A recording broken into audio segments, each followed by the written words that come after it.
Sveikės merginos, labas, mes ateiname pas jūs su geromis naujienomis ir su gražiais kostiumais. Ką? Merginos, ką turite omenyje, sakydamos geras naujienas ir gražius kostiumus? Jaučiu, kad naujienos mums nebus labai geros.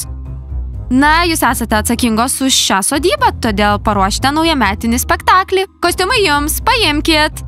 Velnes, Jana, Lelė, kas jums sakė, kad mes pasiruošime kažkokį naujametinį spektaklį? Visi švenčia naujosius metus, taip pat ir mes, todėl paauglių nelinksminsime, mes irgi norime pailsėti. Merginos, ar tikrai manote, kad mes su Jana tai sugalvojame? Mes nesugalvojom, tai buvo trenerės Ebi idėja. Sveikos merginos, taip, tai buvo mano idėja. Manau, kad tai gera idėja.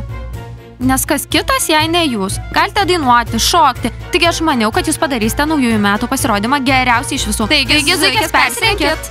Žene, išmaudykim krepšininkus sniege. Tu rimtai, tai taip rizikinga. Žene, tai labai smagu. Krepšininkai! Na, viskas, varlės, jums bėda. Taip jums reikia.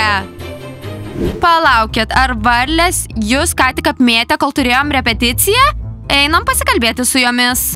Futbolininkės, kur varlės? Vonioj?